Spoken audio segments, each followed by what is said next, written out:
এটা থাক, এটা থাক, এগুলা দেখা, এটা এটা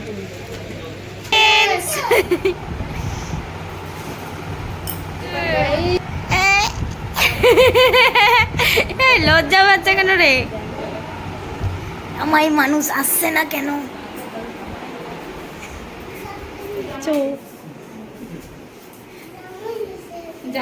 মা কি বলছে? জামাই আছে আছে।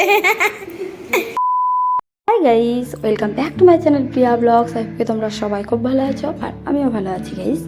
তো এই ব্লগটা হচ্ছে জামাই ষষ্ঠী স্পেশাল ব্লগ, তোমরা তো থাম্বনেল দেখে বুঝে গিয়েছো।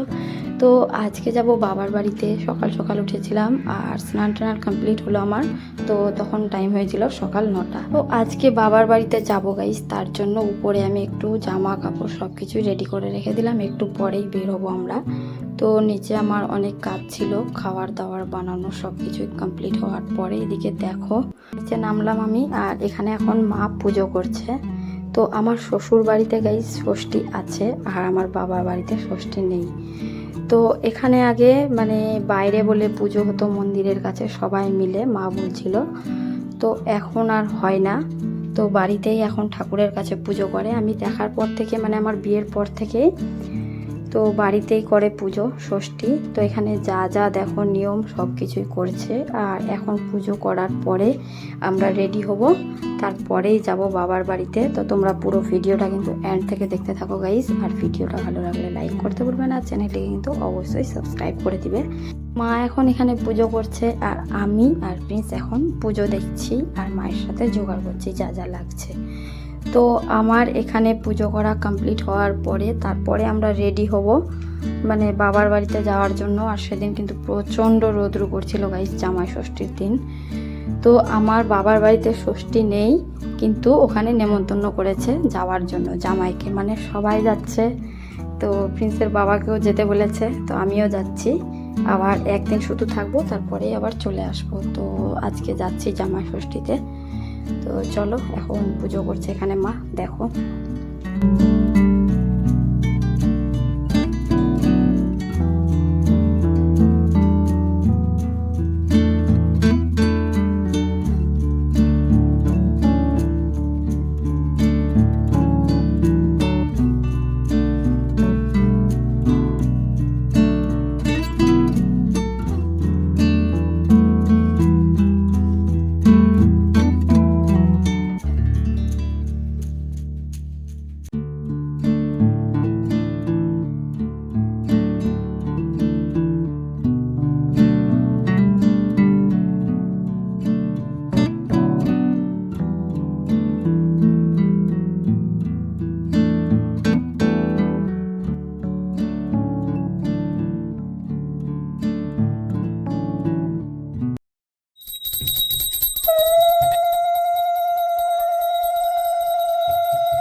তো গাইস আমাদের এখন ভিতরে পুজো করা কমপ্লিট হলো। আর এখানে দেখো, এখানে এখন যা যা নিয়ম সব কিছুই করছে। এগুলো কিন্তু বাইরে হয় পুজো, সবাই মিলে একসাথে, ওটা কিন্তু দেখতে আলাদাই লাগে। তো এখানে সব কিছু নিয়ম পালন করে বাড়িতেই করছে মা ঠাকুরের কাছে। তো এদিকে আমি এখন প্রিন্সকে রেডি করেছিলাম যে বাচ্চা কাচ্চার জন্য এগুলো পুজো করতে হয়, নতুন জামা কাপড় পরতে হয়, কিন্তু এত গরম করছিল গাইস, ও একদম নতুন জামা কাপড় শরীরের মধ্যে রাখতেই চাচ্ছিল না। গাইস নিচে পুজো কমপ্লিট হলো কিছুক্ষণ আগেই, আর তারপরে আমি মায়ের জন্য খাবার দাবার বানিয়ে দিলাম, আর তারপরে অনেক কাজ ছিল কমপ্লিট করার পরে। তো আমি ভাবছিলাম যে সকাল সকাল যাব আজকে, মানে প্রচণ্ড গরম গাইস, কি বলবো, বাড়িতে গিয়ে যে কী করবো আমি নিজেই জানি না। স্যার বাবাই বেশি লেট করছিল আর ওর জন্যই বেশি দেরি হচ্ছিল। তো তারপরে যখন আমি রেডি হচ্ছিলাম গাইস, তখন টাইম হয়েছিল 11:30টার মতোই। তো দেখো এখানে আমি রেডি হচ্ছি, আর খুব হালকাভাবে রেডি হচ্ছি, মানে ষষ্ঠীতে যাচ্ছি, তো ভাবছিলাম যে শাড়ি পরবো। তো এত বেশি গরম পড়ছিল যে কি বলবো আর তার মধ্যে আবার রায়গঞ্জে যেতে হবে, আবার ঘাটের মধ্যে নৌকা হয়ে গিয়েছে, মানে ভয়ই লাগছিল আমাকে। তো তার জন্যই আমি আবার চুড়িদারটা পরে নিলাম। তো একটু রেডি হয়ে নিই তাড়াতাড়ি করে, আর আমি কিন্তু প্রিন্সকে রেডি করে দিয়েছি, ওকে খাওয়ানো দাওয়ানো সব কিছু কমপ্লিট। আর এদিকে দেখো গাইস, যেই লিপস্টিকটা আমি নিয়েছিলাম স্বামীনাথ মেলা থেকে, তোমাদেরকে তো দেখিয়েছি, ওটাই আজকে আমি ফার্স্ট ট্রাই করতে যাচ্ছি কীরকম লাগছে। আর দেখো গাইস কালারটা এত সুন্দর লাগছিল, আমি মনে মনে ভাবছিলাম এরপরে যদি এগুলো 20 টাকা দামের লিপস্টিক দেখি আমি তো 4-5টা নিয়ে নেব, মানে আলাদা আলাদা কালারের, এত সুন্দর লাগছিল দেখো। তো এইদিকে আমার রেডি হওয়া এখন কমপ্লিট, আর এরপরে এসেছিল প্রিন্সের বাবা, তো আবার স্নান করবে, খাবে, ওর আবার অনেক দেরি হবে। তো তার আগে আমি আর প্রিন্স রেডি হয়ে নিলাম, মানে ওর তাড়াতাড়ি হয়ে যাবে। তো চলো এখন নিচে যাচ্ছি, আর আমাকে কীরকম লাগছে গাইস তোমরা অবশ্যই কমেন্ট করে জানাতে ভুলবে না। তো খুব একটু একদম হালকা করে রেডি হয়ে নিলাম। আর এই জায়গাটা দেখো, মানে প্রিন্সের বাবা নিচে স্নান করছিল আর আমি এখানে ভিডিও করছিলাম বসে বসে। তো আমার ড্রেসিং টেবিলটার কাছে দেখো আলমারিটা, এত সুন্দর লাগছিল জায়গাটা, আর ফুলের টপটা দিয়ে তো আরও সুন্দর লাগছিল। তো চলো আমার ব্যাগ ট্যাগ গোছানো সব কিছু কমপ্লিট হয়ে গিয়েছে। তো একটা ছোট্ট ব্যাগ রেডি করেছি, দেখো এখানে প্রিন্সের জিনিসপত্র আছে আর আমার একটু। তো এখন যাচ্ছি নিচে, এখন বেরিয়ে পড়লাম গাইস, আর নিচে এসে দেখছি দেখো প্রিন্সের বাবা আর প্রিন্স ফটোশ্যুট করছে, প্রিন্স কিরকম পোজগুলো মারছে। তো নিচে আসলাম, আর এত গরম করছিল গাইস, আর কি বলবো, ভাবছিলাম যে কিরকম যাব আমি। আর প্রিন্সকে দেখো আমাদের কত সুন্দর লাগছে। তো চলো এখন যাচ্ছি, আর এখন সবার প্রথমে যাব রায়গঞ্জে, কারণ একটু শপিং করতে হবে বাড়ির জন্য। আমার বাপের বাড়ির ষষ্ঠী নেই গাইস, কিন্তু ষষ্ঠীর মতো সব কিছু নিয়ম করছি, কারণ জামাই ষষ্ঠীর দিন যাচ্ছি, একটু তো শপিং করতেই হবে।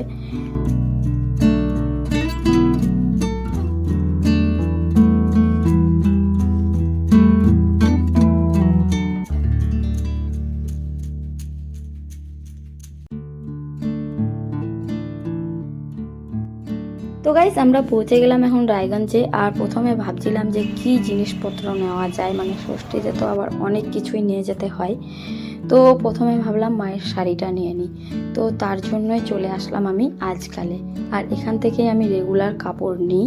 তার জন্যই ভাবলাম যে প্রথমে মায়ের শাড়িটা নিয়ে নিই, তারপরে যা যা নিতে হয় সব কিছুই নিব। আমি সাদা আর লাল পাড়ের শাড়ি খুঁজছিলাম, তো এখানে কিন্তু খুব কম কালেকশন ছিল সাদা লাল পাড়ের শাড়ির। তো যেই কয়েকটা দেখাচ্ছে দেখো এখানকার মধ্যে আমি পছন্দ করব গাইস।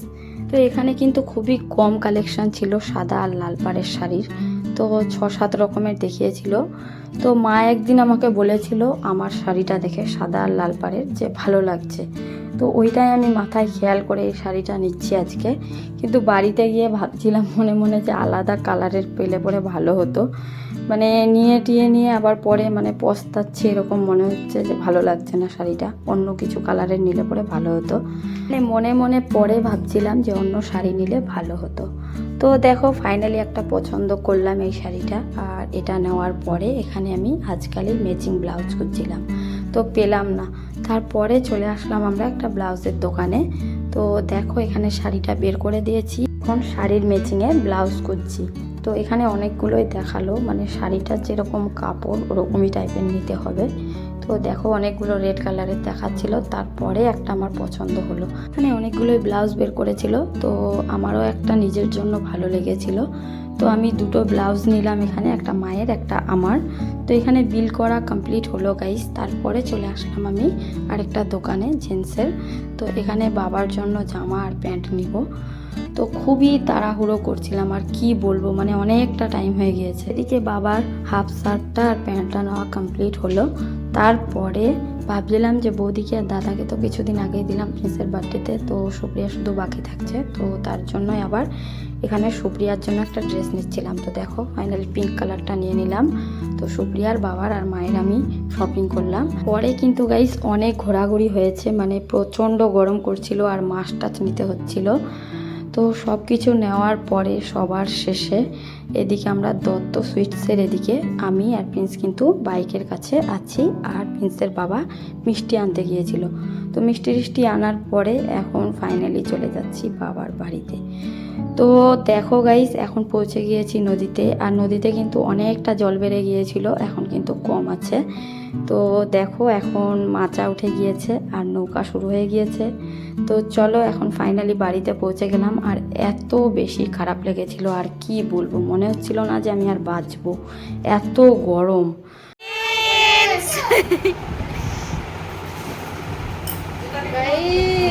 কই আছে কে ডরে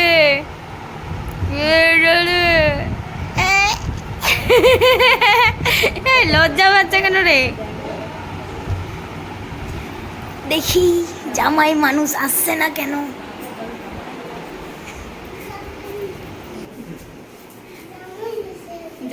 মা কি বলছে? জামাই আছে।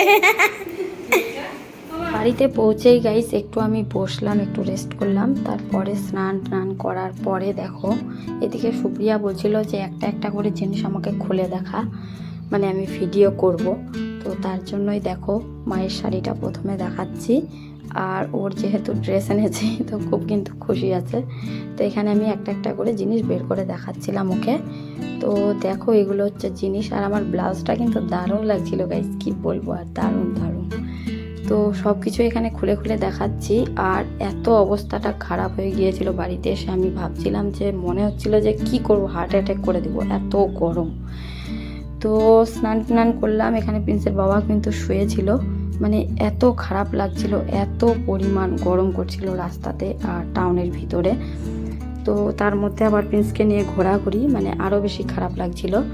তারপরে এদিকে দেখো সুপ্রিয়ার ড্রেসটা প্রথমে একটা ইয়েলো কালারের দেখাচ্ছিল, মানে খুব তাড়াহুড়ো করে নিয়েছি আমি, আর দোকান খুঁজিনি, মানে সামনে চোখের সামনে যেটা পেয়েছি ওটাই নিয়ে নিয়েছি। তো একটা ইয়েলো কালারের ছিল আর একটা পিঙ্ক কালারের, তো এটা খুব সুন্দর লাগছিল ড্রেসটা। পরে এখন আমাদের খাওয়া দাওয়া শুরু হবে। তো সবার প্রথমে জামাই ষষ্ঠী যেহেতু, তো মা দেখো প্রিন্সের বাবাকে এখানে এখন খেতে দিয়ে দিয়েছে।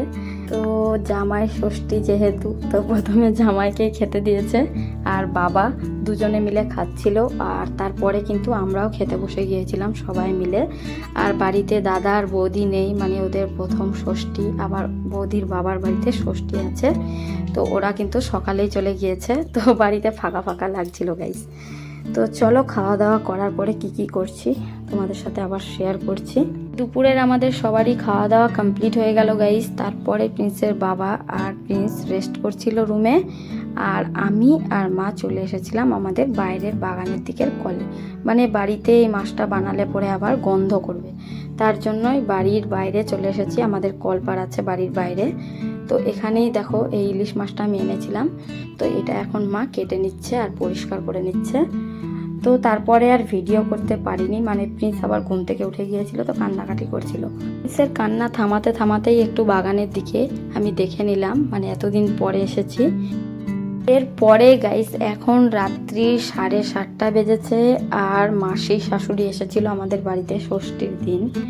তো মাসি শাশুড়ি আর মাসির ছেলে নিমন্ত্রণ দিতে এসেছিল, মাসি শাশুড়ির ছেলের বিয়ে, তো আমাদের বাড়িতে এসেছে। তো রাত্রেবেলা আর মাসিকে যেতে দিল না মা, তো রেখে দিল। তো আজকে রাত্রেবেলা মাসি থাকবে আমাদের বাড়িতে। তো তারপরে আমরা একটু টাইম পাস করার জন্য ছাদের উপর উঠে গিয়েছি, আর এখানে এত হাওয়া হচ্ছিল আর কি বলবো গাইস, দারুণ লাগছিল। এখানে আমি, মাসি, সুপ্রিয়া আর প্রিন্সের বাবা সবাই মিলে এখানে গল্প সল্প করছিলাম, আর এদিকে কিন্তু ছাদের মধ্যে খুবই হাওয়া হচ্ছিল, আর নিচে কিন্তু মা রান্না করছে। তো মায়ের কাছেই প্রিন্স আছে, আর আমরা ছাদের মধ্যে হাওয়া খাচ্ছি। তো আজকের ব্লগটা আমি এখানেই শেষ করব। আর তোমরা সবাই কমেন্ট করে জানাবে জামাই ষষ্ঠীর ব্লগটা কীরকম লাগলো তোমাদেরকে। তো এখন রাত্রি 9:30 মতো বেজে গিয়েছে, আর আমি কিন্তু অল্প দিনের জন্য এসেছি, মানে প্রিন্সের বাবার সাথেই আমি কিন্তু একদিন থেকে চলে যাব। তার জন্য আমি আর সুপ্রিয়া মানে খুব টাইমটা কাটাচ্ছিলাম একসাথে দুজনে। তো চলো আজকের মতো ব্লগটা এখানেই শেষ করি, আবার নেক্সট ব্লগে দেখা হচ্ছে, বাই।